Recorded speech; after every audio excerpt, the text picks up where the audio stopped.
Peace, peace, peace, peace, family. Peace to the family. We back in the building. Peace to the family. We back in the building. Oh, y'all already coming with the question. Shout out to Waste Myself. Shout out to the family. We're gonna dive in it. We're gonna dive into it tonight. Interracial relationships. Let me write down that question, because I want to go ahead and get some thoughts off the top of my head real quick before I dive into the questions. Interracial relationships. Peace, God. Peace. Peace to the family coming into the building. Peace, God. Peace. We're going to talk about these race wars that's going around the country today. I apologize to the family. I was supposed to come on last Sunday? I was supposed to come on last Sunday, but unfortunately I had some family members that passed away. And I had to go, pay homage to the ancestors in Mississippi. So I was in Mississippi this past week.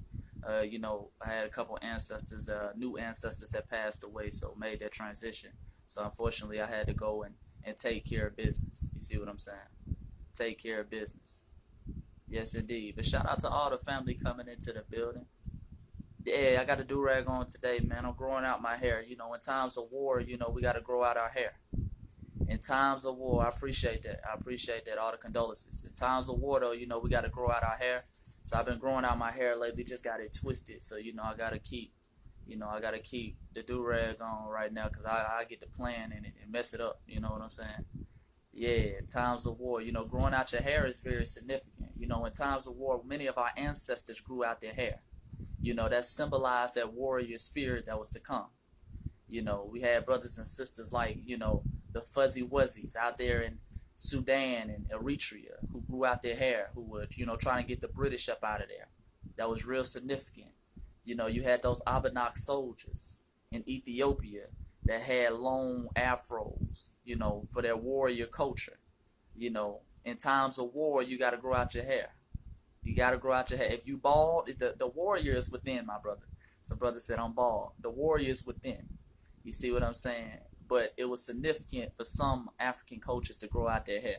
So, what we are in 2020, as you see these race wars that are filling up across the country, you see brothers and sisters being killed by police and race soldiers. And this has been happening as well. We always want to remember, this has been happening for the last 400 years. This is nothing that's new.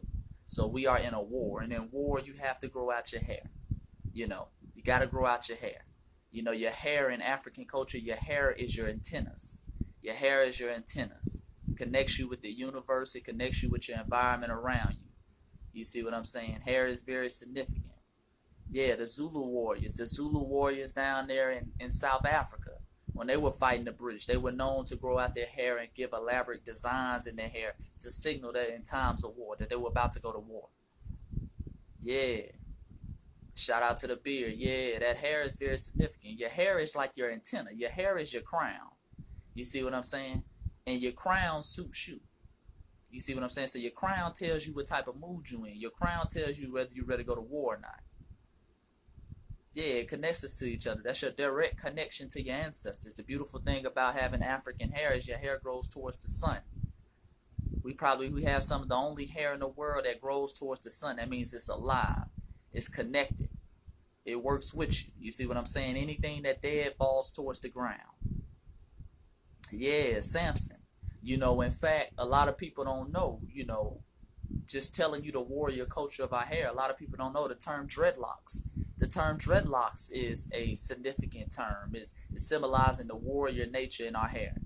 That came from those buffalo soldiers. The Native Americans gave the soldiers who were fighting after the Civil War in 1866, the buffalo soldiers, those 9th and 10th cavalries of black soldiers that were fighting. They called them the buffalo soldiers because the buffalo to Native Americans was seen as a very sacred animal. The buffalo was very dark and brown skinned. The buffalo had woolly and matted hair. The buffalo's hair, anybody who looks at a buffalo, the buffalo's hair, it locks up on its own. So that's what they saw when they looked at those black buffalo soldiers. Yeah, they said we dread those lock-haired ones. That's where the term dreadlock came from. That's why many brothers and sisters don't like using the term dreadlocks. They just say locks. You see what I'm saying? Because it came from those Native Americans when they were fighting our ancestors, those buffalo soldiers. They said we dread those lock hair ones because they were such good fighters. And they gave them the term buffalo soldier because buffalo was a very great fighter as an animal. A buffalo was a sacred animal in Native American culture. So they gave them the term buffalo soldiers. You see what I'm saying? You know, our great ancestor Bob Marley had a song called Buffalo Soldiers. Exactly. Bob Marley had a song called Buffalo Soldiers. You see what I'm saying? But that hair was locked. They said we dread, meaning we fear the lock hair ones. And then you had several white writers who caught a hold to it and they started calling it dreadlocks. The dreadlock brothers. We dread the dreadlock brothers. You see what I'm saying? Yeah, man. But, you know, that's what we're doing right now, you know, growing out the hair. And just getting into that warrior spirit. But the warrior spirit, most importantly, it got to be within. It got to be within. You know, so even if you're bald, one of my brothers and sisters, you're bald or you have short hair, the warrior, most importantly, is within, family. It's within. You see what I'm saying? Yeah, but like I say, man, I want to talk about the race wars that's going on around the country today. I want to dive into that, family, because this is something that's very important. You know, we've been seeing a lot of commotion over the last few weeks talking about these race wars that have been going down, these race rebellions. Black people are standing up, black people are rebelling around the country, and we fighting for our rights. We fighting for our rights. You see what I'm saying? We fighting for our rights, and many people have come out and they're talking about different things. They're talking about the looting that's going on, the robberies and the violence that's going on, and that's something I want to touch on. And I want to touch on this from a young brother's perspective. I want to touch on this from a young brother's perspective. You see what I'm saying? Because oftentimes we hear a lot from the elders. We hear a lot from that kind of middle generation, the people who are 30, 40, and 50. I think the black community, we're the only community where we allow our entertainers and our basketball players and our football players and our rappers to be the spokespeople for black community. You know, so I want to touch on it from a young brother's perspective. And, you know, first I want to say rest in power to our brother George Floyd, who lost his life to a race soldier, as we all know by now, you know, the knee on the neck, which was the final straw that did it. But, you know, I want to say rest in power to that brother. May his spirit continue to fuel the revolution and continue to empower us. May it continue to fuel the revolution and continue to empower us. But secondly, let me touch on, you know, the acts of violence that's been going on around the country. First, I want to say, family, that looting and stealing, I love it. Looting and stealing is a part of war, family. Looting and stealing is a part of war. Because I hear a lot of people keep going around talking about what is looting, what is stealing, how does this help black people's cause? Looting and stealing is a part of war. That's the spoils of war. To the victor goes the spoils. It's an old saying, to the victor goes the spoils.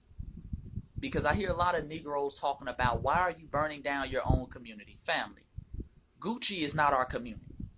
Negroes breaking into Gucci stores is not our community. Negroes breaking into Targets, we don't own Target. That's not our community. You see what I'm saying? Negroes breaking into Chanel, that is not our community. Let's stop with all this, you're breaking and you're tearing down your own community. No, these are looters in our community. This is not our community. Just because you live somewhere don't mean you own and you control the community. You see what I'm saying? This is what it's about. It's about ownership. It's about power. It's about ownership. It's about power. In times of war. You see what I'm saying? The victor has the spoils. We all know this. It's military science 101. I don't want to hear anything about black brothers and sisters breaking into stores. I like to call that reparations. Because they have stolen everything from our mother continent and from African people in America. Let's not go and start talking about what white folks have stolen. See, they want to talk about looting. You go in any white museum. They don't own none of that stuff in there. That is their spoils from war. You see what I'm saying? That is their spoils from war. They have all of our African artifacts. We didn't give that to them. They took it during war. So don't come talk to me about a Negro stealing some chips out of a convenience store, a gas station. Don't come to me talking about a brother walking out of Targets with a TV. That's spoils of war. You see what I'm saying? If anything, we got it from our oppressors. If anything, we got it from our oppressors who rape, who loot everything they step foot in. You are stealing coltan out the Congo. They are raping the Congo as we speak. Don't talk to black folks about looting.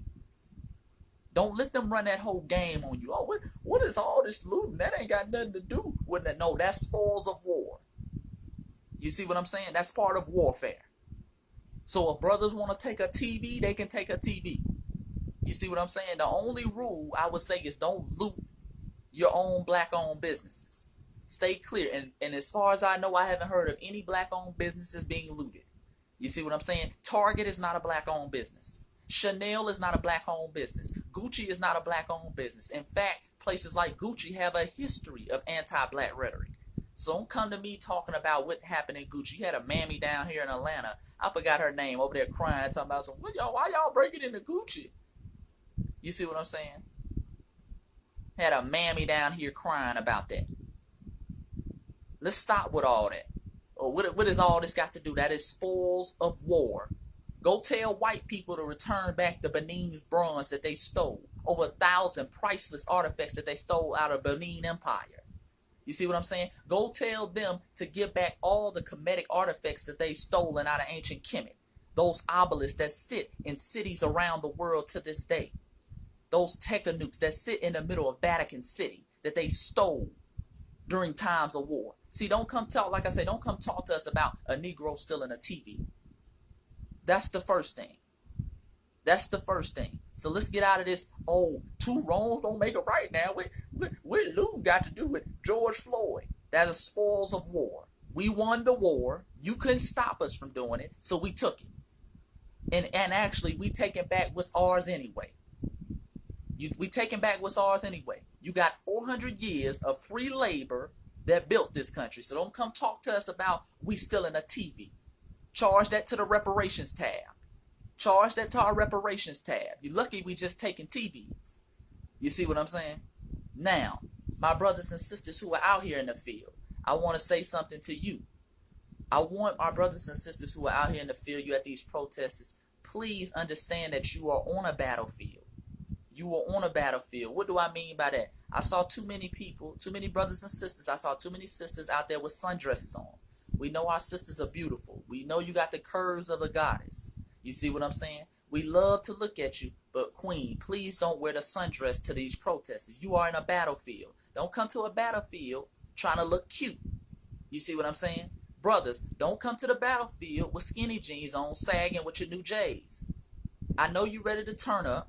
You see what I know? I know you've been locked down on quarantine, but you got to understand there's a time and a place. You are on a battlefield.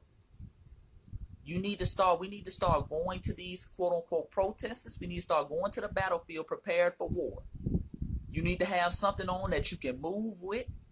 You need to have a group of people around you. Your soldiers. You don't see police. The police don't go out here to these protests with flip-flops on. Do you see the police coming out here? They have their battle shield. They have their baton. They have their gas mask. You need to be looking the same way. Stop going out here in the battlefield looking crazy. Trying to be cute. You done spent all night working on your sign. You see what I'm saying? You need to start going to this battlefield. You need to have a group of people with you. Somebody needs to have some milk. Milk is great for getting tear gas out your face. Study war. This is why I'm big on military science, family. Study war. Somebody in your group needs to have milk. Everybody in the new group needs to have a tear gas mask. A tear gas mask, family, you can go get a tear gas mask right now on Amazon for $75. It's not expensive. Every black person in America should have a tear gas mask because they've been tear gassing us for the last 60 years. The police does not change their strategy. When they want a group to disperse, they're going to shoot the tear gas. They're going to shoot the pepper spray. You need to have a gas mask. It's not expensive. It's not $1,000, family. You see what I'm saying? You need to have an exit plan. You need to have a first aid kit. These are things you need to have. See, we got to start taking this serious. We got to start taking this serious, family. We go into the battlefield trying to play. We go in the battlefield trying to tell people on CNN to copy your mixtape. You know what I'm saying? All of y'all had your corona masks on. I saw the corona masks out there, but nobody had no gas masks. You can go get a gas mask right now, family. Are y'all rocking with me? You see what I'm saying? We got to be prepared for war when you step out there. This is not the time to look cute. This is not the time to get fresh. This is not the time to holler at queens. Queens, this is not the time to holler at kings. This is wartime. And speaking of wartime, please, family, stop bringing your kids out there. Stop putting your kids in the battlefield. Please. And if you are going to bring your kids in the battlefield, at least take them during the daytime. Because you know during night it's going to get crazy. You got your 10-year-old out there. And see, this is why I get on elders respectfully like John Lewis. Because see, in black culture, we make it cool to get our ass whooped and to get beat up at protests. That is not cool. We got John Lewis out here talking about how I spilled blood on that bridge in Selma. Oh Lord, I got hit upside the head and with that billy club. That's not cool. That's not cool. It's not cool to bring your children out there so they can get beat up by the cops and pushed over by the cops and get hit upside the head. That's not cool, family. We have developed that culture through years and years of watching the civil rights movement and having white people tell us how many people got beat up at Selma. And all these black people got water holes. That's not cool. You see what I'm saying? You need to be prepared for war. You see what I'm saying, family? You have to be prepared for war.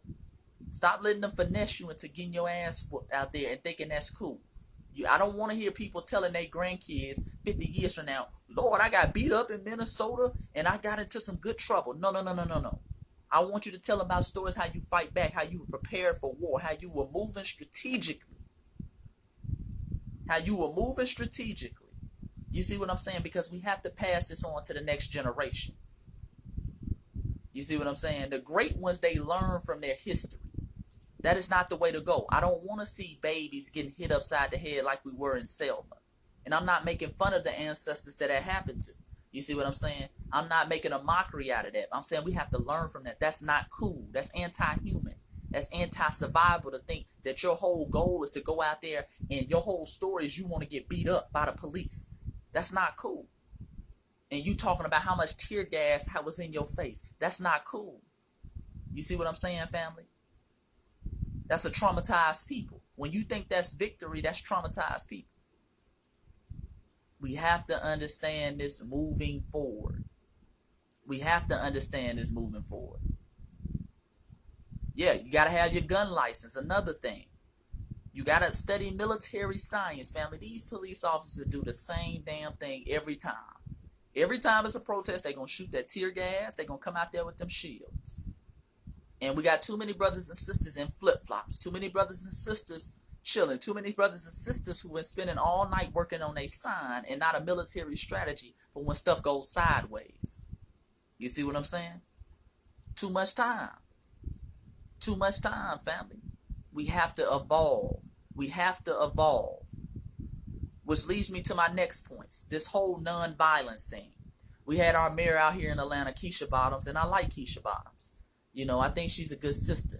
You know what I'm saying? I think she's a good sister. And we had our brothers Killer Mike and T.I. They came out and they started talking about, what does violence accomplish? Because every time black people start turning up, every time we start looting and rioting and turning up and fighting back, then they come hit us with violence never solves anything. Stop telling that lie. There is no nation on this earth that has ever peacefully protested for what they want. Did Columbus, did he arrive in 1492 and talk to the Indians and say, well, I'm a protest till you give me this land? No, he came and took it. You see what I'm saying? When our brothers and sisters in Kenya, they wanted freedom. They didn't say go to the voting booth to get freedom. They said Dedan Kamani, the Mau Mau, General China, go take your freedom. Let's stop playing. In Zimbabwe, when those brothers and sisters kept trying to negotiate with these white supremacists about their land, give us back our land, they said, fuck it, we just gonna take it. Don't come tell us violence ain't never got nothing. When the whole reason that we under conditions we living in to this day is because of violence. Violence gets stuff done. A lot of people don't want to admit it, but it gets stuff done. It gets stuff done at the end of the day. Yeah, EFF down in South Africa, the economic freedom fighters. They said we're going to take land without compensation. We're not going to keep asking. We're not going to keep begging, family. We're not going to keep asking. We're not going to keep begging. See, there always has to be a or else in any revolution. The only way people get things done is or else. Anything with anything. It ain't gotta be a serious matter. Y'all know when you were growing up, when you made bad grades in school. I got good grades because I knew I was gonna get a whooping if I didn't. It has to be a or else. The voting don't scare white people. Voting don't scare white people. Why? Because they know they're the majority. They know they're the majority. You can't vote a majority out of office. Or if all black people got up and voted today, we would not have enough votes. You see what I'm saying? Because white people are the majority. Let's stop playing this whole voting game. Keisha Bottom talk about, oh, if you want real change, go to the voting booth. Stop. We've been going to the voting booth 60 years. How many more years you want us to keep going? No disrespect to the sister. And I'm speaking for many of the young brothers out here who don't believe in voting, like me. How many more years do you want us to go to the voting booth, Keisha? You see what I'm saying? How many more years? But we have examples all over where violence has gotten things done. The threat of violence. Y'all want to know why Dr. King was so successful? Because they love to bring up the nonviolence from Dr. King. Dr. King was so successful because of Malcolm. He fed off Malcolm. Malcolm was the threat. Malcolm was the or else. King was able to go and talk to the president and say, listen, if you don't give me what I want, Malcolm, they're going to start looking at Malcolm. They're going to start going to Malcolm. And Malcolm said, by any means necessary. See, you have to have that threat. You have to have the or else. If you don't have the or else, nothing else will get done. Let's stop playing. Let's stop playing. Our ancestors who were enslaved, they didn't say, well, man, just wait until they give us the right to vote. We're going to end slavery. They said, nah, the price of freedom is death. Let's pick up whatever we can pick up. Nat Turner, Cato's rebellion in South Carolina. Cato said, listen, enough is enough. The price of freedom is death. Cato single-handedly in South Carolina in the late 1700s stopped the slave trade in South Carolina for 10 years. They don't tell you that. Because Cato picked up his arms, he picked up his weapons, he got a group of like-minded people. He said the price of freedom is death, by any means necessary. Don't let them tell you any different. White Americans, when they were tired of getting taxed by the British, and they said we want our own nation, they didn't go to the voting booth. They didn't say, well, we're going to vote the British out of office. No, they said take that tea, dump it in a Boston Harbor. And if they come back, we go into war because the price of freedom is death. Let's stop playing. Let's stop playing. Queen Carlotta of Cuba, Queen Mother of Cuba. She picked up arms. She said the price of freedom is death. Queen Nanny of the Maroons. She was tired of being enslaved by the British. She said, we're taking over half of the island. The price of freedom is death, by any means necessary. And I can go on and on. The 1804 revolution. Jacques Dessalines. He said the price of freedom is death. He didn't say, hey man, let's go vote. Let's go to the voting booth. Let's go to the voting booth. People only listen, family, when you have a or else. We don't have no or else as black people. Our end goal is voting. That's the end goal. So if the candidate, and then we're voting for somebody who hasn't even guaranteed us anything, for somebody who doesn't even have a black agenda. That's our end goal. Go to the voting booth and vote. Okay, so if Joe Biden wins, what does Joe Biden guarantee black people? He's anti-reparations. He's the one who helped to sign the 94 crime bill. That's what you're telling us to vote for? Another slave master? Let's stop playing. Let's stop playing. See, violence gets stuff done. A lot of people afraid to say that, but it does. It does. You can't show me any peaceful revolutions where people were just marching and people woke up. You see what I'm saying? I'm speaking for a lot of the young generation because I sit back and I watched ancestors like Malcolm X, who were like Malcolm, like Martin, who were geniuses, who sat there and tried to negotiate with these white supremacists, who sat there and tried to make deals with this government, and they were assassinated. What you think I'm gonna do? You think I'm gonna continue to sit here and talk? Where is the or else gonna come in, family? I know many of us are afraid to say that, because many of us are afraid of death. And we believe, because of white folks, that, oh, nothing ever comes from violence. Let's stop. Let's stop. They are putting us in a position to be violent. We are the most patriotic people. We are the most calm and negotiable people. We've been negotiating our freedom We've been negotiating our human rights for 400 years. No other group sits there and does that, family. No other group sits there and does that. You cannot kill Chinese people for 400 years and they still talking about, well, let's vote now. Let's be peaceful now. Change gonna come now. Most people don't do that a whole year. You see what I'm saying? When it was a guy up there, and y'all might remember this. It was a guy up there who killed some members of the Jewish community. The members of the Jewish community went and got guns. They said, no, we not gonna tolerate that. We're not gonna vote somebody out of office. You see what I'm saying? Yeah, I'm gonna get to some of the questions. We're not gonna vote somebody out of office. The Jewish community said, listen, we ain't gonna tolerate that no more. We're not gonna tolerate that no more. That's facts. That's facts. So don't let them run this whole con game about violence. You start naming off some of these revolutions that I just named. You dig? Everybody understands this. All those revolutions from Jamaica to Haiti to Angola. You see what I'm saying? Even Fidel Castro sent over 5,000 black Cubans to be buried in the soil of Africa because he understood the price of freedom was death. He understood some people only understand one way, family. They only understand one way. The proof is in the pudding. This is not Chase telling you this. This is history telling you this. Some people only understand one way. This is why I want the family to go get the inheritance of the Iceman. You got to study your enemies. Study your enemies. You see what I'm saying? The inheritance of the Iceman talks about the ice people and the sun people. The different mentalities in which we come from. The lands in which we come from. Yeah, that was written by our great ancestor, Dr. John Henry Clark. Written by our great ancestor, Dr. John Henry Clark. We got to understand your enemy and who you're dealing with. You're dealing with somebody who don't have no negotiating skills. Every deal this man has signed, he has reneged on. You see what I'm saying? He has done something to swindle his way out of it. Let's stop playing. Let's stop playing at the end of the day, family. Also, what I want to talk about before I start answering questions, I want to talk about this as well. Hold on one second. I want to talk about the amount of white people we are seeing protesting. Because one thing, we're going back to military science now. The amount of white people we are seeing who are participating in the protests, and this fake, I call it fake camaraderie. This fake thing where white people have mysteriously all of a sudden woke up. Oh God, this is wrong. We're seeing it all over the place. You know, now they even got the NFL. Now the NFL is trying to act like they are anti-racism. The same NFL that blackballed Colin Kaepernick a couple years ago. You see what I'm saying? I want y'all to be careful of all these white people who get their foot in the door. Infiltration into our movement. We have to be careful. Remember, it was a lot of white people on that bridge with Dr. King.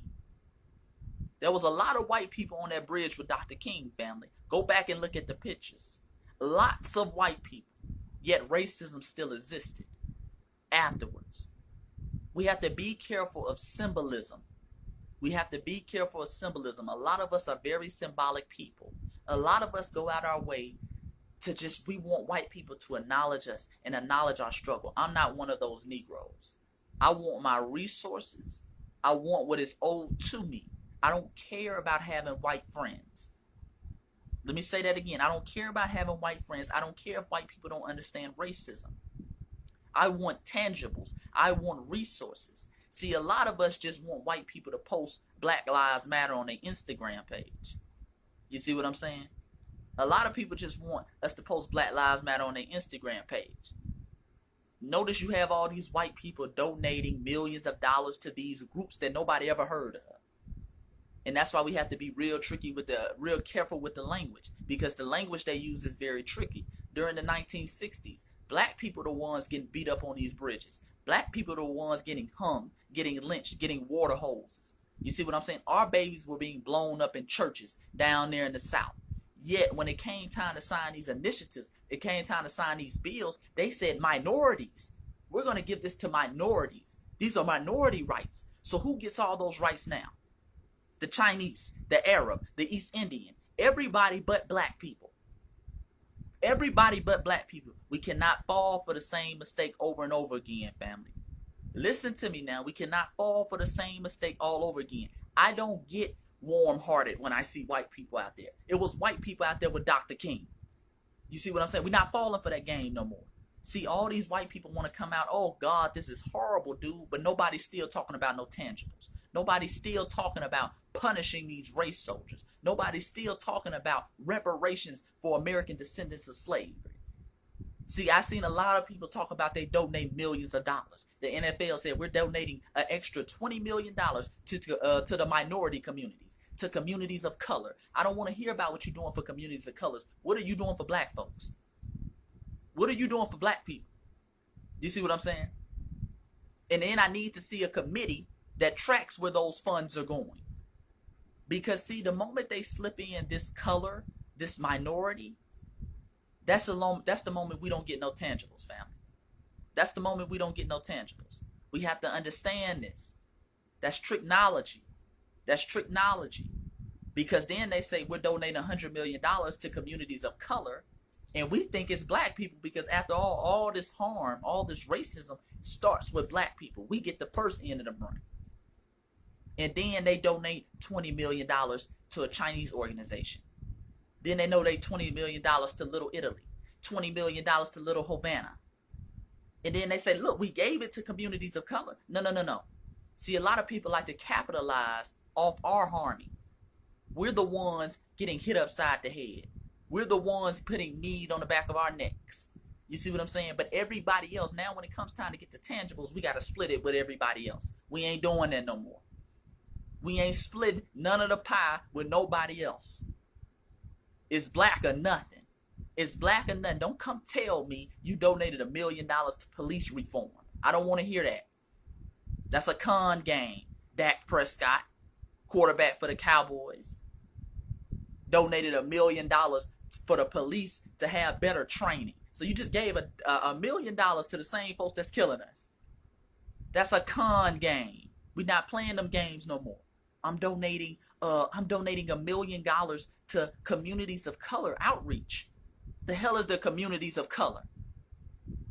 Was George Floyd black or was he a person of color? What are we talking about?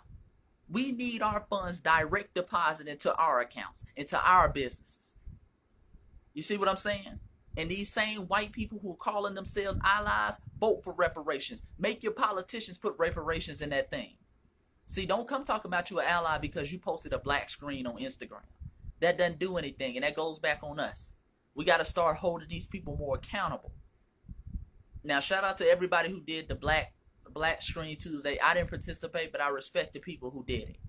But family, we got to start requiring tangibles, resources, access to capital. So instead of doing a Black Screen Tuesday, let's take that same energy and say, white people, if you're really an ally, I need you to spend at least $100 with a black business today and post the receipt. Give us some of that capital that you've been stealing for years. Don't come post a black screen. Anybody can do that. Don't come and create a sign called Black Lives Matter. You see what I'm saying? Put money into a black business today. Like we've been putting hundreds of millions of dollars every year into white businesses. Do it for us today. You see what I'm saying? Then post the receipt. I don't want to hear nothing about Black Screen Tuesday. No. That's too easy, family. That's too easy. Let's bring us some of that capital you've been stealing for years. White people, we need to create a challenge by the end of the month. You an ally? You riding for the cause? Let me get some of them resources then. Put them resources back into the black community that you've been stealing. And $100 is light. $100 is light. Hold your politician example. See, white people, you want to be an ally? Go tell Joe Biden he need to have reparations for foundational black Americans or American descendants of slavery on his agenda. Or else you ain't voting for him. Because see, the moment you start saying that you want tangibles, white people start to fall off. See, they're okay. You got a lot of white people, family. You got to understand. Sun Tzu, The Art of War. Great book if you haven't read it. The first rule of warfare is deception. You have a lot of white people who they're okay marching with you. They're okay tap dancing with you. They're okay saying what happened was wrong as long as you ain't doing better than them. They cool until you start doing better than them. They cool until they say, okay, we're going to give reparations to black people or to foundational black Americans. Then all of a sudden they, whoa, you giving them resources. See, notice ain't nobody said we're giving money directly to the black community. Only a few people have said that. Everybody else is, I'm going to give it to the Boys and Girls Club. I'm going to give it to these random fundraisers that we just created. The Training Police Initiative. Let's stop playing. Yeah, let's stop playing, man. That's a con game. Let's stop playing. That's a con game. I want my reparations. You down for the cause? I want my reparations. And this is why it's big, family, that as well, we don't allow this to become about George Floyd, these protests, these rebellions around the country. No disrespect to the brother George Floyd. That's our newest ancestor. Like I said, may his spirit continue to fuel the revolution. This protest, these rebellions around the country is about systematic white supremacy. That's what it's about. See, we're making it about the system, not an individual, not an individual case. These are victims of the system. These are victims of the system. These are symptoms of the virus. You see what I'm saying? We want the virus. We want you to correct the virus. Because the moment they start making it about an individual, then they make it about a bad apple. Oh well, you know, all cops not bad.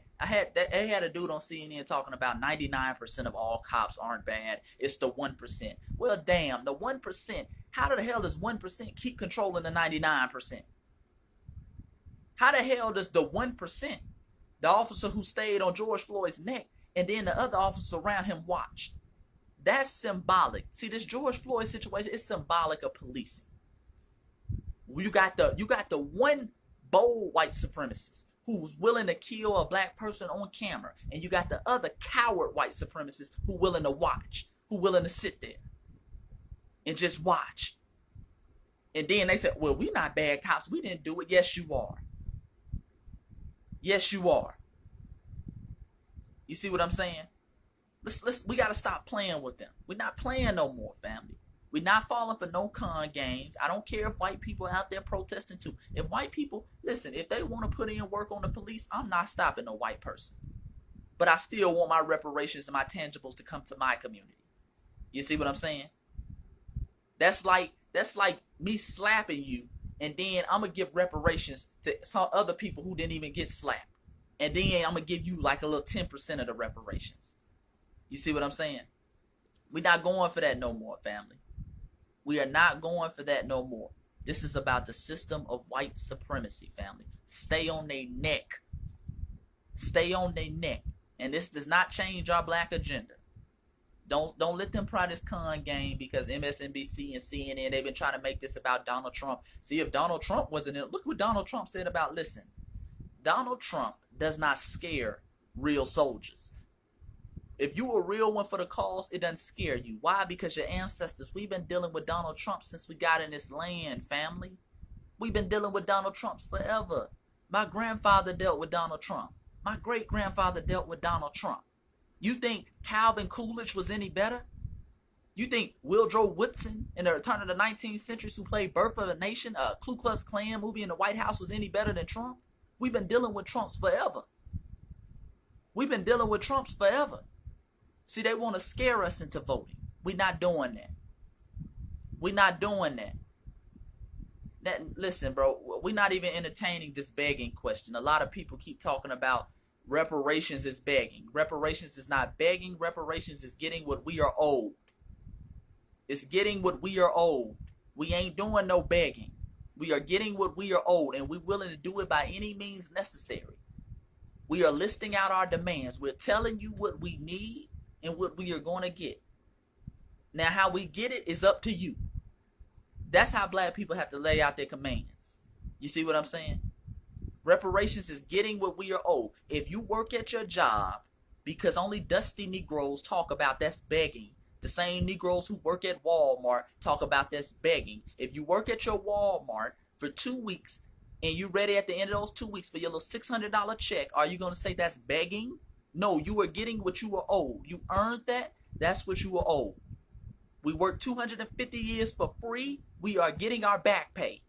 We are getting what we are owed. That ain't begging.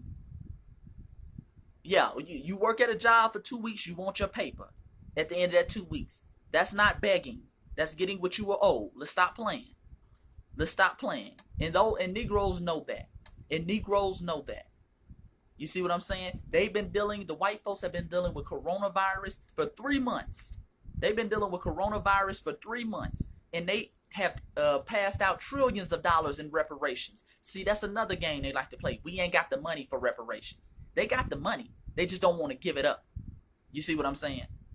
Coronavirus happened. They had direct deposits in people's accounts all over this country. Trillions of dollars. But then when it comes to reparations, man, where we going to get that from? Man, y'all begging, man. Y'all begging. Go tell those white people who died from coronavirus, those Chinese people who died from coronavirus, they begging for money when they were out of businesses. No, politicians started talking about we got to give emergency loans to their community. Were they begging or were they getting what they really needed? You see what I'm saying? Let's stop playing. Let's stop playing, man. 1 second, family.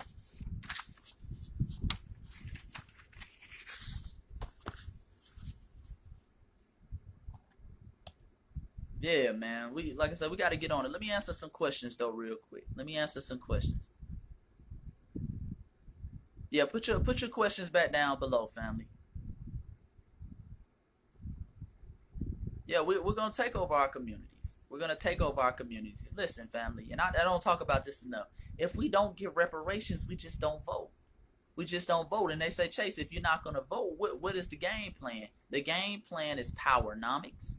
Dr. Claude Anderson talks about this. We talk about banking black. That is the first level. See, family, when you bank black, you allow your banks to give out loans to create businesses in your community. Those loans then turn around and move you to the second floor of economics. Every community knows this. The second floor of economics is your black businesses. Those same businesses that got loans from their bank, your black-owned bank. Those businesses then turn around and employ members of the community. This instantly drops the crime level. Negroes love to talk about black-on-black crime. When you have jobs for your community, crime goes down. This is basic economics. Basic economics. You see what I'm saying? You then told those business owners then they go and control the local politicians. Why is that important? Because your local politicians set the rules and the regulations and the laws. You tired of police killing people? Have the politicians punish them. See, police do what they're allowed to do. Ain't nobody out here killing people if they know they're going to get 50 years in a needle. They going to think a little bit sooner. You see what I'm saying? All of a sudden, the racist, that 1% that they talk about would just go away. So once you control your politicians, you control your politicians through your businesses. And how do you control them? You buy them. You buy them. Every community buys politicians except for black folks. We the only folks that we just vote. Oh, we're going to vote the politician. How do Chinese people get their initiatives done? How do Arab community get their initiatives done? How does Little Italy? How do all these people get their agenda met? They buy the politician. They buy politicians. Politicians are corrupt. We didn't create the game, but we gonna play it. So since you're corrupt, I'll buy you. You see what I'm saying? We playing Wheel of Fortune out here. Let me get that politician for 500. You see what I'm saying? We buy the politicians. Those politicians, they control the courts. They control the local police because they set the laws and legislation. You see what I'm saying? Then last but not least, second to last, you control the media. You control the media. The media is controlled through advertising dollars. Those advertising dollars come from businesses. Why is Fox News able to spew this racist narrative about black people? Because they have advertisers who will pay to hear that. You see what I'm saying? This is why when they wanted to get Bill O'Reilly fired, they attacked his sponsorship dollars. The people who were advertising for Bill O'Reilly. You see what I'm saying? The tides of the world. Your businesses control that. You control what's projected on media. So this old slave narrative about black people, this whole narrative that black people should just get out here and vote, This whole narrative that black people are dumb, stupid, and ugly. Like you had the LA police commissioner in the 90s talk about black people are dying from the cops because our veins are bigger than other people. That's why we're dying. You see, you use your business to control those advertisers and control the media. This is what you do. And last but not least, you take your leftover dollars and you control the education. So the stuff that I'm speaking about right now, the stuff that our brilliant brothers and sisters in the community, like Dr. Claude Anderson, 19 Keys, Reza Islam, all the riders and Tariq Nasheed and so on, our babies are learning that now from a young age. You control the education last. It's a full circle. So we ain't worried about not voting. Because the OGs will tell you, and the real communities will tell you, you buy the politician anyway. You buy the politician anyway. You're not getting our support. You're not getting our dollar unless the reparations happen. Bruh, make a way. Find a way to make it happen. Otherwise, we're not voting. And we'll control our local communities. We'll create local nations within this empire. You see what I'm saying? That's powernomics. And last but not least, we are on the second and the third step of revolution. The second step is powernomics, like I just explained. And the third step is military science. Studying the art of warfare. We have to study it. Because at the end of the day, family, we've had Black Wall Streets. We've had prosperous economic communities where we were controlling the politicians. We were controlling legislation. We had our own businesses. We can employ our own people. Tulsa, Oklahoma, Black Wall Street. Nicodemus, Kansas. You see what I'm saying? Evansville, Eatonville, Florida. You had a Black Wall Street way out of New Mexico called Blackdom, New Mexico. We've had Black Wall Streets, but what happened to them? They were torn down by white supremacists for jealousy and envy. You see what I'm saying? They were torn down. This is why military-wise, we have to be sharp. We have to be sharp. Military-wise, we have to be sharp, family. We have to have our own protection, our own policing. And this is really where our brothers and sisters in these gangs come in. See, gangs ain't nothing but tribalism. We've been doing that for a long time. Because a lot of people think, oh man, that gang banging started in America. The Negro miseducated. Nah, we've really been gang banging since Africa. That's tribes. Do you see what I'm saying? The Tutsi don't like the Hutu. That ain't nothing but a gang. You see what I'm saying? You got genocides, and really that tribalism is what led to slavery. You had some groups who didn't care about other groups and decided to give them away. They were prisoners of war. They gave them away. But now we got to re-educate the miseducated brothers and sisters. Go and talk to those brothers and sisters who gang banging. Don't turn your eye to them. See, every community allows a level of criminal activity. Every community allows that hardcore element of their community.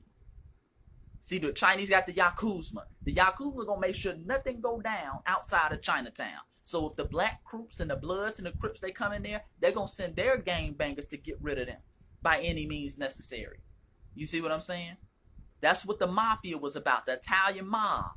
The Italian mob would make sure everything in this square mile is gonna stay for Italy. You see what I'm saying? This is little Italy. We ain't letting nothing else in here. You gotta have that street element, bro. Don't shun out your street brothers and sisters. They're very intelligent brothers and sisters. This is the warrior class of our communities. They're just miseducated right now. So instead of fighting the real oppressor, they want to fight each other for little trinkets, for little butter biscuits. Instead of defending the community and realizing we can all eat and realizing we got a bigger oppressor at hand. You see what I'm saying? So everything is in our community. We got to re-educate, family. Military science is very important. Yeah, we need to control our goods, everything. This is why I tell brothers and sisters, whether you want to believe you're African or not, because it's a big thing going around now. You got people saying they're not African, they not this and that. You need to still create relationship with your African brothers and sisters. You see what I'm saying? Over there in the Congo is the poorest land on the face of the earth.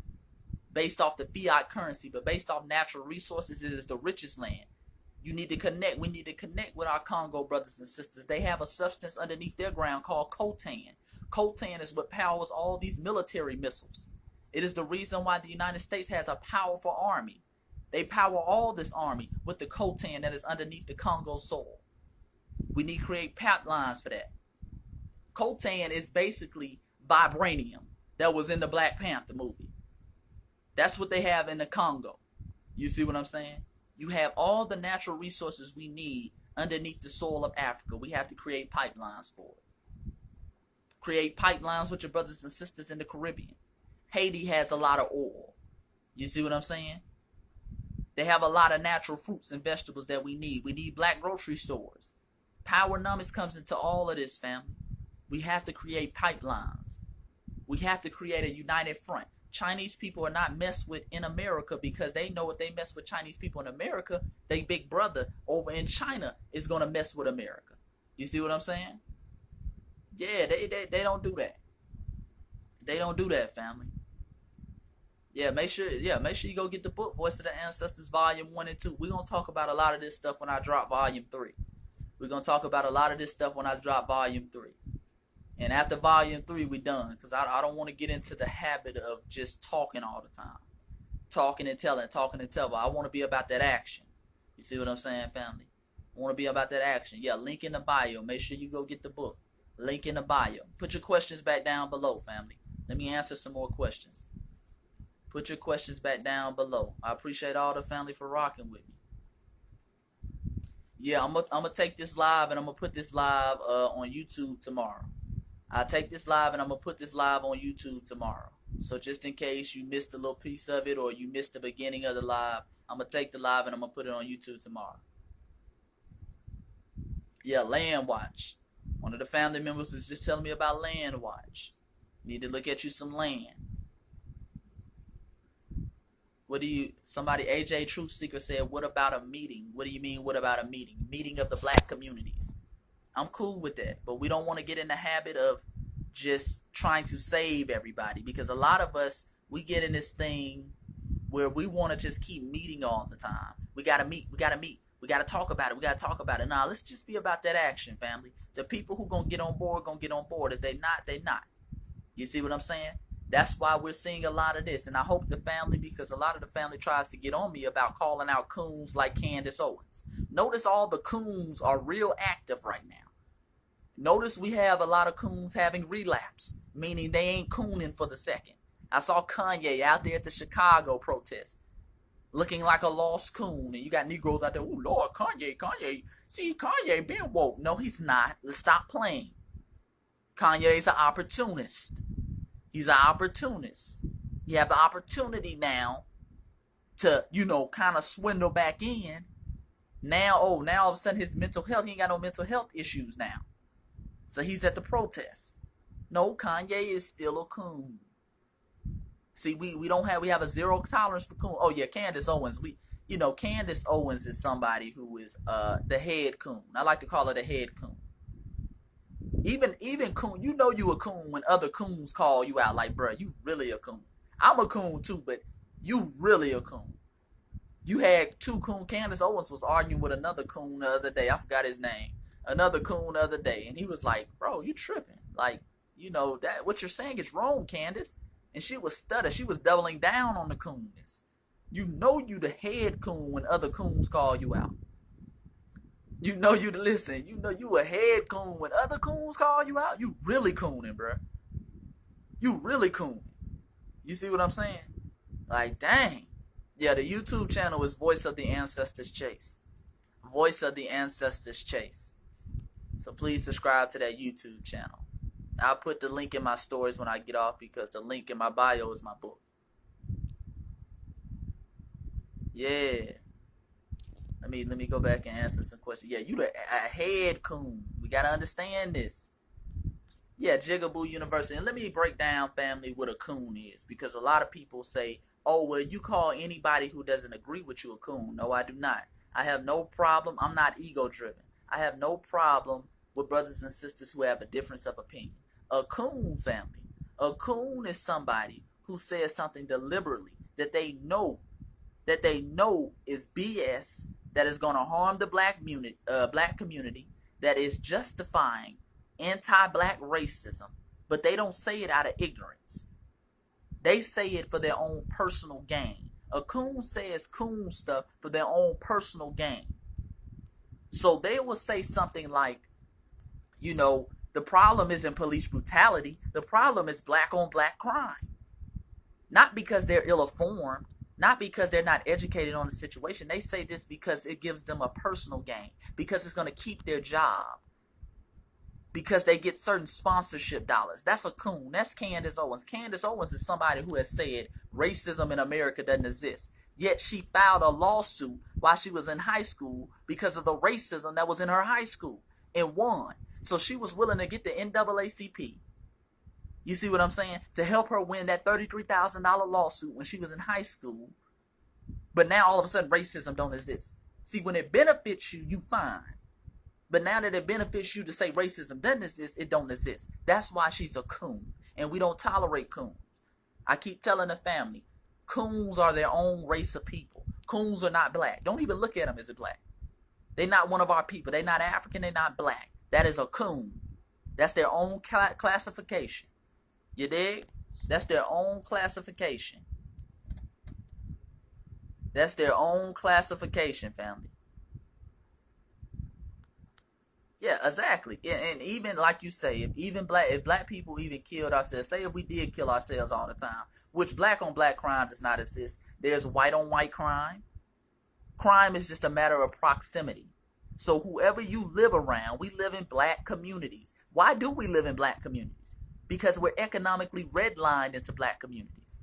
We're pushed into what the quote unquote call the jungle. You see what I'm saying? We're not allowed to live in any other community but a black community. You see what I'm saying? So we commit crimes with people who we live around. If we live around white people, we would commit crimes versus other white people. We don't live around white people. We live around black people. It's the jungle, as they call it. You see what I'm saying? There's crime. Shout out to the queen. Shout out to the queen, Control Barbie. There's crime in every community. How do you feel about biblical prophecy? To each his own. I'm not a religious person. I don't really associate with any particular religion. I'm more of a spiritual person.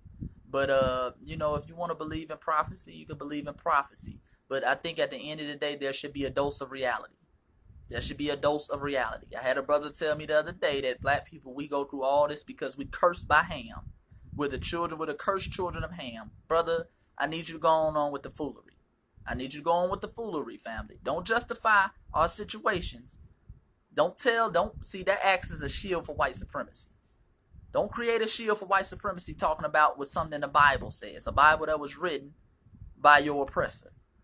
You got that King James Bible in your hand. You see what I'm saying? Don't come to me with that. Why you dodging military science? What do you mean, why am I dodging? Family, if I missed your question, because I always have to explain this, I'm not dodging any questions. I probably missed your questions. A lot of questions in the room. When I look at a question, I stop on a question. So then when I scroll down to the bottom, I might miss 10, 15 questions. So what thing about military science? You said, why am I dodging military science? Let me go to another question though real quick. How do you neutralize disinformation campaigns? You neutralize it by not entertaining it, not feeding into it, and staying on your own accord, staying on your own path. You see what I'm saying? You neutralize disinformation by doing your own research, family. And I have to tell the family this all the time. We have to stop being lazy. A lot of us don't like to read. I tell people this all the time. You have to read, family. I got people who saying, man, I want to give voice to the ancestors. But can you make it an audio book? Can you make it a documentary? No, Negro, you need to read, family. Reading taps into your consciousness. Reading helps with your memory, your focus skills. You see what I'm saying? Reading, that's the reason why people read. Normally, people who read are very successful. It's a reason why you have to read, family. You see what I'm saying? So do your own research and do your own study. That's how you neutralize disinformation campaigns. And then, like I said, the other part is not feeding into it. I have a lot of people come on my page just want to troll all the time.